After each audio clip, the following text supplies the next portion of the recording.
Hey, it's John Lee Dumas of EO Fire, and it's the Entrepreneurial You, the show for dedicated and passionate Caribbean entrepreneurs seeking daily inspiration, brought to you by author, speaker, and award-winning entrepreneur Heneka Watkis-Porter. You must be prepared to ignite. We needed to raise capital, but our experience with local financial institutions was that they were cautious and slow to act, and interest rates were far too high.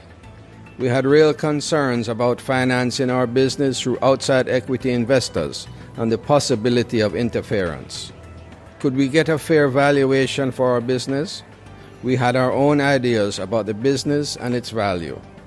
Should I go the traditional route of bank financing, or should I try the Jamaica Stock Exchange? So we made a call and experienced transformation of our business through conversations. I'm John Mafood, CEO of Jamaican Teas, and we're listed on the Jamaica Stock Exchange. Give us a call today at 876-967-3271 to begin your transformation through conversation. We want to see your company listed on the Jamaica Stock Exchange.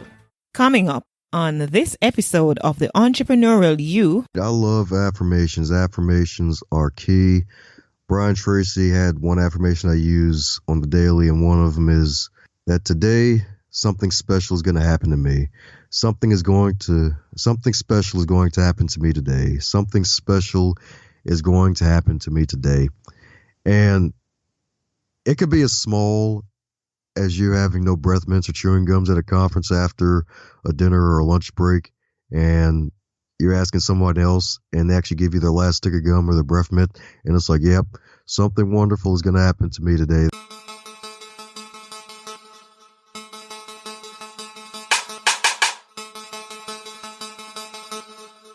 You've got to have rules to live by, and one of mine is always say yes. Put yourself in danger of something amazing happening to you.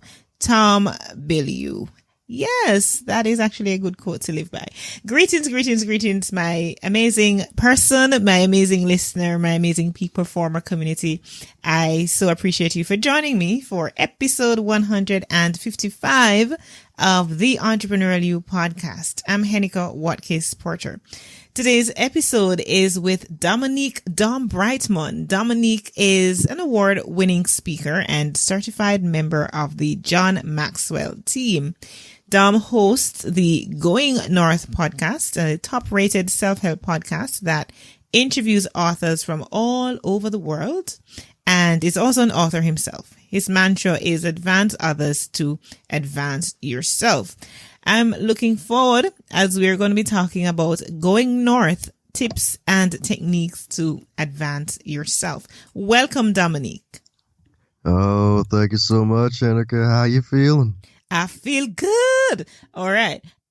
Before we start chatting about self-advancement and helping others and tips and all that jazz, from what you've heard about Jamaica, what stood out to you the most?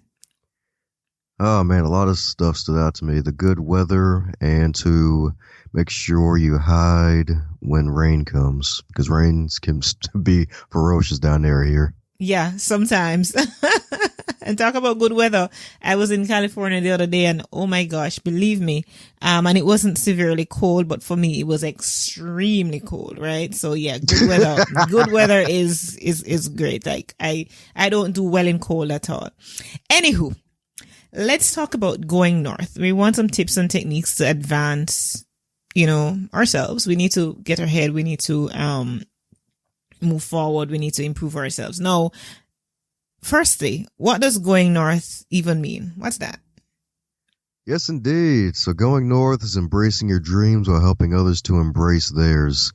I like to sum it up into the phrase of advancing others to advance yourself, because at the end of the day, we're all here because of someone, aka our parents, and we're allowed to be here on this planet as long as we're allowed to be on this planet by the good Lord above in the skies, as some say, because if we help others and others see the good in us, they help us to continue to live and succeed, and heck, even in some cases breed.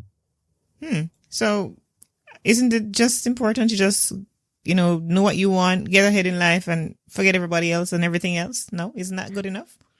Oh, no, don't forget nobody, especially those who have been good to you. Like if you have a mentor in your life, always acknowledge them, especially if they're alive. Like my parents, my first mentors, especially when my father was still alive, I thanked him. And heck, even John Maxwell, his books have changed my life. And he himself mentions how he's changed more lives through his writing than his speeches, because I've read his books before ever hearing him speak. Heck, even my teachers themselves. I had one guy, Mr. Layton, in my high school years, well, I think it was my senior year. He was like, hey, you ever got a perfect score on your test? And I was like, on a test with me? And I'm like, nah, I never did. And he was like, hey, man, if you get 100, a perfect score on the next test with me, I'll buy your lunch. And I got 100 on that test, as you can imagine, because he saw something in me that I could do it, and I didn't see it within myself. I just didn't have the right focus at the time, or I just wasn't thinking that I could actually do it. So just being grateful for those who help you to see the gifts inside of you and helping others to unlock their own value that they have within themselves. I mean, and I'm sure absolutely we all can identify and find someone who has indeed helped us, along the way, because indeed no man is an island, no man or woman stands alone. It's not just a nicely sounding cliche. It really is a reality. Now, talk about gratitude, right? How important is it to have that, to hone that sense of gratitude and to daily get up and be grateful, but not just be grateful for the things that you have, but the people who would have made you advance in life? Definitely important. It's kind of like with God and gratitude, capital G's all day. Heck, even with 100 grand, capital G's all day. But seriously though, gratitude is important, especially when you first start your day off, because when you wake up in the day, if you wake up, you already have your first win of the day because someone else didn't get a chance to wake up. And if you have full movement, that's another piece of gratitude, because someone may not have all their arms and legs. They might not have their limbs. And especially if you're a caregiver and you still have your right mind, taking care of someone else who no longer has their right mind, that's another thing to be grateful for, because a lot of folks nowadays are suffering with, especially with the big talk about mental health and requirements of self-care. And it's a must. Self-care is a must. Gratitude is a must. And heck, even gratitude is a form of self-care as well as caring for others, because if you yourself are grateful for your life and you tell others thank you just by simply holding the door for them behind you when going into a store, place of business or something, or even heck back to having that powerful mentor in your life, then that's really a gift, because gratitude is a gift. It's a gratitude you give to yourself and you give to others, because it shows that you appreciate your life and you appreciate everything that's going to come into your life and you appreciate others that have blessed your life. It talks about we all can identify somebody who has helped us along the way. And that one person for me that stands out, I remember in my own life, my growing up, I didn't have it all together, broken family, or perhaps lack thereof, everything.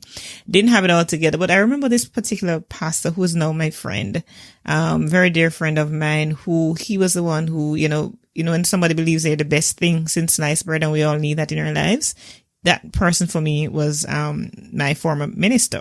Now, I'd love to hear from you. I know you mentioned, you had kind of alluded to your dad. Who, except your dad, who has been that one person for you who has really stood out to kind of help you to see yourself differently and to make sure that you're where you are today? Man, that's kind of a hard choice. Let's see.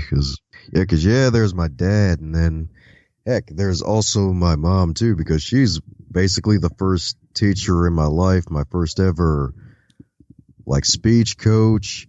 Because, I was growing up as a church boy, having to recite scriptures, and then she would always basically help me to make sure that I remember these scriptures. And even my first ever prayer in front of a church where we had over 1,000 members at one time, just writing down a prayer for me to actually say in front of others so I wouldn't actually forget anything and fumble over myself. And just having that special lady right there, my first ever coach, and something that we all have is that one mother like you only get one, and especially if they're a good one. But if you may be one of those unfortunate folks at the time who may have had a biological mother and she probably wasn't in the right mind state, and she may have left you out to fend for yourself and put you out for adoption. I mean, apologies for that, but like for me, like that is really the other person. That was kind of an easy choice to make in terms of gratitude, because I've had coaches, I've still have coaches, and I've had mentors. I've read like tons and tons of books that have really helped me to really change myself for the better, but really having that person to actually really take you in and stay with you and actually give you that encouragement to really go out there and actually stay encouraged and stay focused. Heck, even that was one of the words she used to make me recite every morning was focus. Like, it's like, Dom, what's the word? Focus. It's like, hey, Heneka, what's the word? It could be focus, because we all sometimes get off course, and we just stay on course and get focused once again on our why, what we need to do out of life. So, right. So it's very important. And clearly you had that foundation, and not just your parents, but, along the way, coaches and mentors and so on. And some of us really didn't have that as a foundation. I mean, in my own life, thankfully, I know I have a great relationship with my mom, but of course it didn't start that way. Right.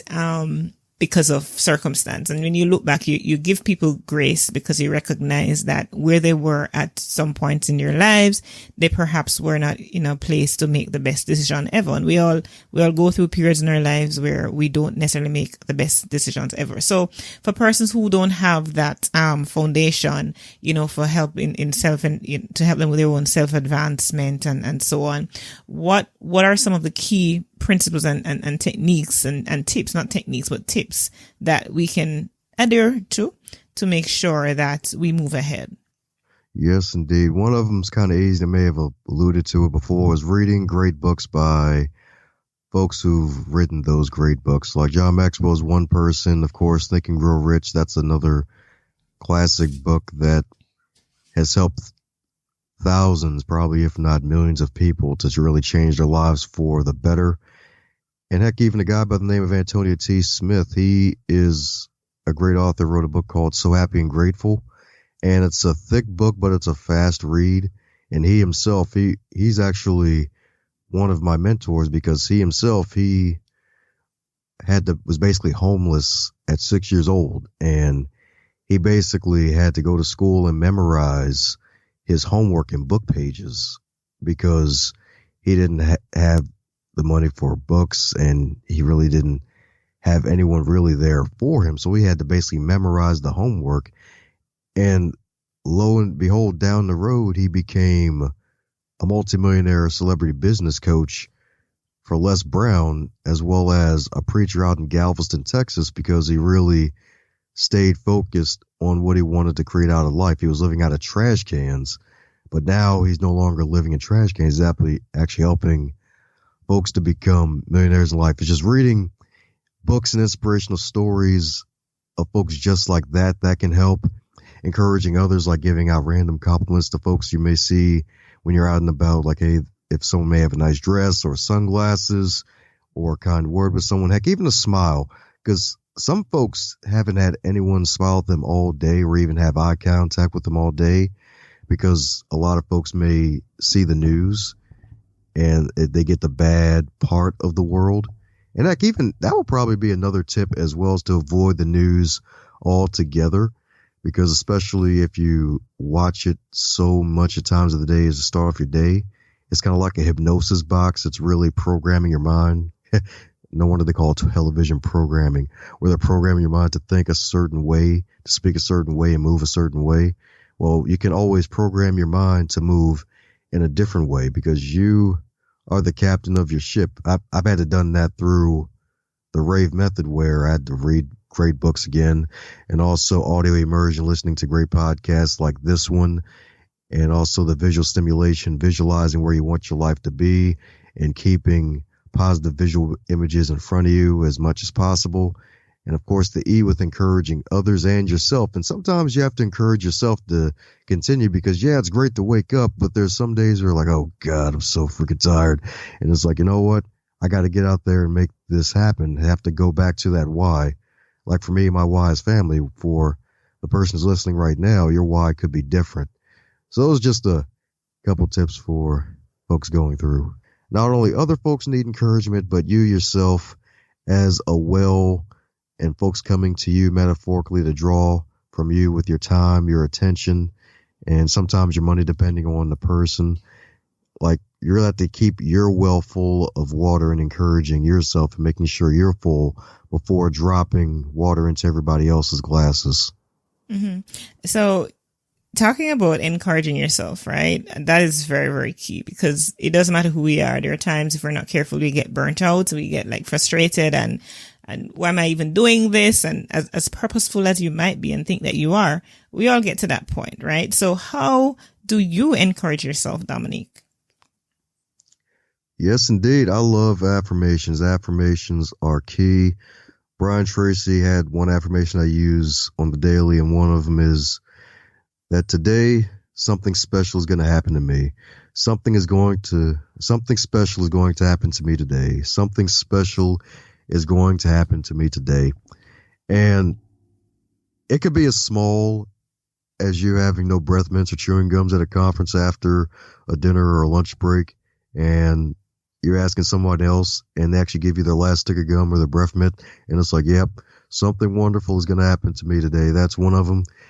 And since I'm a bit of a pro wrestling fan, at one point Chris Jericho used to say that he is the best in the world at what he does. Sometimes I'm feeling really good. I like to say I'm the best in the world at what I do and really strive to do that. And also asking myself questions. One of them is, what good will I do today? Or what good can I do today? Like there may be times where I may have not followed up with somebody or forgot to send out that thank you note to someone. Just making sure that I set aside the time to write a thank you note to that person, or just also calling up a friend I haven't talked to in a while and seeing how they're doing, or even like a colleague or a friend and seeing how they're doing. And even giving a happy birthday call in addition to a random happy birthday on Facebook, because yeah, Facebook can be a great tool for that, for birthday reminders, but yet having an extra edge of giving them a call, because sometimes that call or even a text will actually change their lives for the better, because some folks may not even see it coming, especially nowadays where we're on social media and on screens all day. Okay, so I quite know that I asked about yourself, but yet you, it's as if you defaulted to talking about other people, and it says a lot to me. It says a lot about who you are and the importance of people in your life. Why is that so important, though, to be other focused? The fact of being other focused is because I guess it really has to go to my Christian roots, because Christ himself, he gave his life as a sacrifice. And Amen. I feel like, you know what, like have to really sacrifice myself in a way in servant leadership. It's really servant leadership when you come down to it, because the greatest leaders in the world are those who served first, like Jesus himself. He served first. Like if serving others is really the way to get the most out of your life, because if you're focusing on helping others and giving yourself some self-care in the process, then that's really the best thing to do, because when you're other focused, it takes the focus off of you and it lowers your chances of becoming arrogant, because arrogance is really where the danger happens. Because if you become so arrogant, then you're really going to fall on your face and you might not get back up if you have that fall. So that's the main reason why I'm so other focused, because someone else gave their life so I would have eternal life, and might as well share that gift with other folks. And that's the ultimate sacrifice and giving, and being other focused, as you rightfully say. And that leads me to segue into what I want to talk about with you just a little bit, is the Abraham Maslow hierarchy of needs, because I believe that in talking about self-advancement ultimately we head to self-actualization. So what are your thoughts on that? And, how do you see that theory fitting into what you propose about, self-advancement and, which eventually, you become, other focus as well in all of that? Really definitely important, just the self-actualization, because the day you were born and the day you know why are two of the most important days of your life. Because if you're born and you can still tell the tale about why you're born and why you keep living, then that can really help someone else, and it'll help yourself in the process to really find that inner fulfillment. Mm-hmm. So, based on his and hierarchy of needs, of course, you have the physiological needs, you have a need for food and all of those things, sleep, etc. And then you get to that part at the top of it where it's all about, your community and wanting to be associated with, with others and groups and all of that. So being part of group, I get that it must be important that you bring your whole self, a whole self, as in, you're not totally broken, but you're bringing yourself, because that self is going to now impact other people. And what are you bringing to the table? So from that perspective, how important is that? Oh, yeah, it's definitely very important. Think about the whole pyramid with the whole physical needs, like the food and water and the shelter thing. It's like, yeah, you're metaphorically and physically bringing other people to the table so they can also get that food, water, and shelter at the table. We did talk about those tips and techniques and so on, because essentially that's what we wanted to bring home. And we spoke about that, but we also want to wrap it up now and to kind of get a sense from you. What are your final thoughts as it relates to this subject, and how can you encourage all of us to be better people and, to bring our best selves to the table, and not just to bring our best selves to the table, but in doing that, we express gratitude and also pay it forward as we go along. So your final thoughts on that? Advance others to advance yourself. Kind of like the bow on the gift. It's like, hey, you're this box here, and folks are waiting to unwrap you in certain ways, and they want to see your gifts unfold and unleash. And your gift may be helping others to unlock their gifts. So really giving yourself that time, heck, even giving yourself just that 5 minutes of silence a day to quiet yourself before taking on the world, and just being grateful and doing your prayers and your miracle morning activities and really getting centered, and then making sure you have a list of folks in your life, and heck, even sometimes just being open to spirit. Maybe God may speak to you and be like, hey, there's this person. Go ahead and call that person Jordan. He may need like a kind word he hasn't heard for you, or maybe Melissa or Natalie or somebody. And just really being open to spirit, if that's your thing, if you're also a spirit-centered entrepreneur, and just keeping yourself open to that voice and acting on that voice, because one thing to hear the voice, another thing to act on that voice. Absolutely. I can tell you about that. All right. So as we're coming to a close, Dominique, I'm going to ask you to share, because you did say to me that you have some giveaway that you want to share with my community. So go ahead and share that, as well as how they might be in touch with you. Yes, indeed. So offering a complimentary 30-minute coaching call for anybody who wants to become a bookcaster. I like to call a bookcaster a author who has a podcast, because a book is not enough if you're trying to at least keep some of that pyramid for yourself in the Maslow's hierarchy of needs, some food, some shelter, and everything. So if you want to write a book, start a podcast, or do both, offering a 30-minute complimentary coaching call for that one. See if we're a great fit for that. So feel free to head over to the website, dombrightmon.vip, shoot me a note, and heck, if you let me know that you heard on Heneka's podcast, you might get a free gift, and it might not just be 5 puns at once at you too. Dominique Brightmon, it is so good to have you today on the Entrepreneurial You podcast, and I want to thank you for your time. Thank you for spending time with us today. Thanks again for having me, Heneka. You rock. Thank you for tuning in to this episode with Dominique Brightmon. I look forward to connecting with you next week. In the meantime, my new book, yay, Podcast Power, the quick start guide to launching and leveling up your brand, is now available for purchase on Amazon. So go to bit.ly, that's bit.ly/purchase podcast power, and you can get your very own copy. It's amazing. So much good stuff. So much of my experience is packed up in there based on what I've been doing since I started my podcast. So that's amazing, and it's waiting for you. Go right ahead and grab it. And I also want to share with you that you can bring your team to the world's largest one-day leadership event for an unforgettable, immersive experience, or just bring yourself and connect with fellow leaders on Thursday, May 7 at the Jamaica Pegasus Hotel in Kingston. And not only that, we will have live and in living colors in Jamaica, Patrice Washington. So get your tickets now at HenekaWatkis-Porter.com or call 876-849-2571. Remember, you were born to win, but to be a winner, you must plan to win, prepare to win, and expect to win. Walk good.